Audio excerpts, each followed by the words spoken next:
Hello. Oh wow. Good to see you there. You're looking just great today.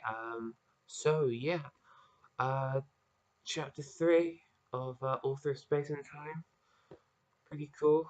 Um, thanks for clicking on the narration. Um, so I'm gonna go dive right in like a scuba diver in a book. That would be painful if it's literal, but oh well. Let's go. Okay.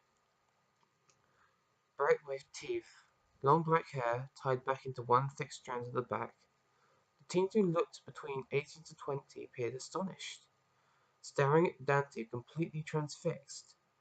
Dante was ignorant to the fact that this man, who had burst into his life so suddenly, had never met someone who looked like Dante before. Uzimati was born in the 12th century BE, and it would be centuries before his people would ever sight the pale skins from across the vast oceans to the east. Part of the Merok tribe, he had been carefully hunting a bison when he had tripped and blacked out, before awakening in the mysterious jungle forest. Dandy couldn't understand any of the hastily babbled Penutian being shouted his way, but fear was obvious in his eyes, and he couldn't help wondering if these were the last few seconds on this earth, or wherever he was. Maybe he already was dead. Eventually, he shook his head, hoping Uzumaki would understand. His somewhat adversary stare of confused terror made him wonder who was more afraid. There was no reason for his death. Surely he wouldn't die, but the sharp metal at the edge of the wooden spear was a true expert at arousing some solid roots of fear. Eventually, the blade was lowered, and only the look of extreme confusion, or even wonderment, existed upon Uzumati's face to Dante.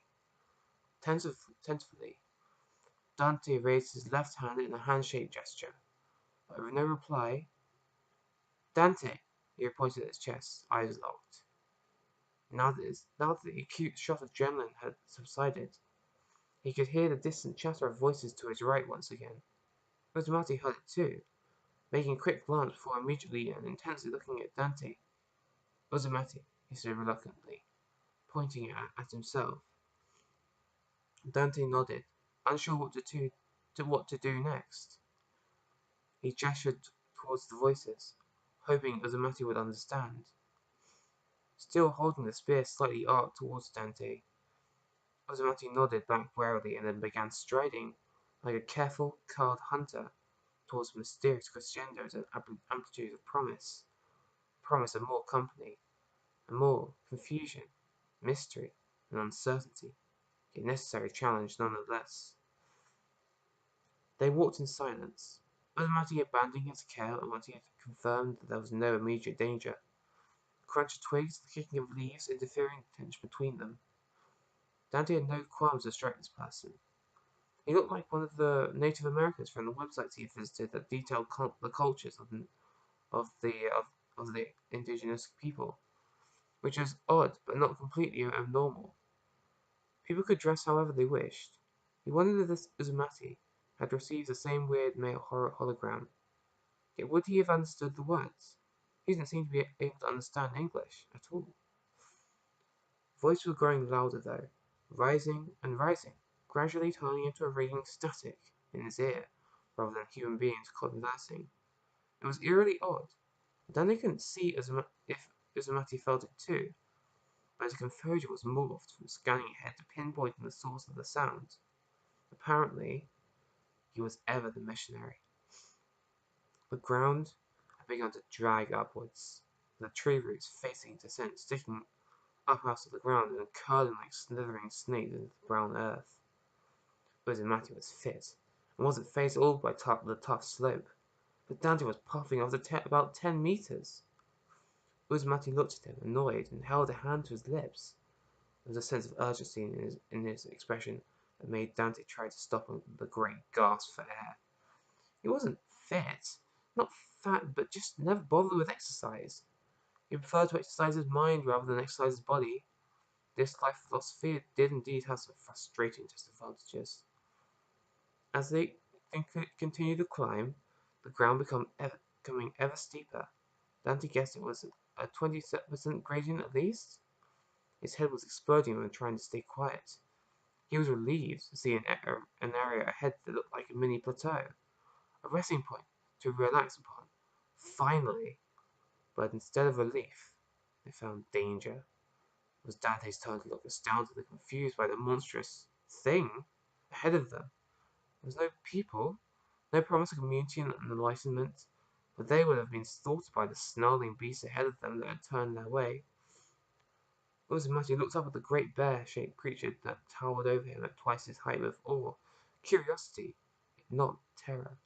Apparently he was done with the confusion, the mystery. It was time to solve the puzzle and survive, as he had always done. He preferred to hunt alone, never really met a better hunter, and everyone else just slowed him down. Particularly the strange man with skin the color of sand and the hair the color of the earth. Fear gripped him, and as well as constantly hunting dangerous beasts to simply live, this was just another day where his life was at risk. It was comforting to be in a similar situation as he prepared for action, trying to understand the strengths and weaknesses of the bear ahead. The darker man stepped ahead of Dante, who had already turned to run. Looking at the great bear, Uzimati could see grey plates shimmering upon the back of his fur, and what looked like strange devices he had never seen, nor even comprehended. But they were there, and he dismissed the observations to prepare for the more immediate danger. As Dante ran, Uzimati knew that the beast would outrun them both. It was too big, and the muscles in its enormous legs were almost plotting to burst out beyond the light brown fur. His only chance was to kill this monster. The creature padded to the left, its only consistent sound being the bizarre, chattery sound emanating somewhere on the back. Uzimati could conclude only a small amount. Thud after thud, the ground shook as the beast traipsed to the edges of the descent, as if wanting to chase Dante. It made a casual grunt, before West's eyes looked back at Uzumati. Perhaps he was actively making a choice. Would a chubbier human be the better option for a feast rather than this fiercely defiant warrior in front of it? You don't need to fear him. I can assure you that the boy is as gentle as a butterfly.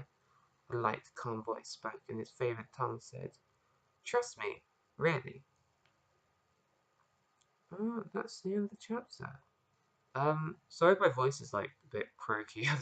I've literally just woken up, okay? I was just like, oh, I woke up my eyes, time to film. I mean, if you can call it filming, I don't know. It's not really filming, it's just kind of just turning on webcam. So, just kind of time to sit in front of a laptop. There we go, that's better. Um, okay, so I hope you enjoyed that. Chapter 4 tomorrow, if you're interested. So, have a great day. Hopefully, have a fun, awesome time wherever you're doing, whatever you are. Okay, see you later. Bye.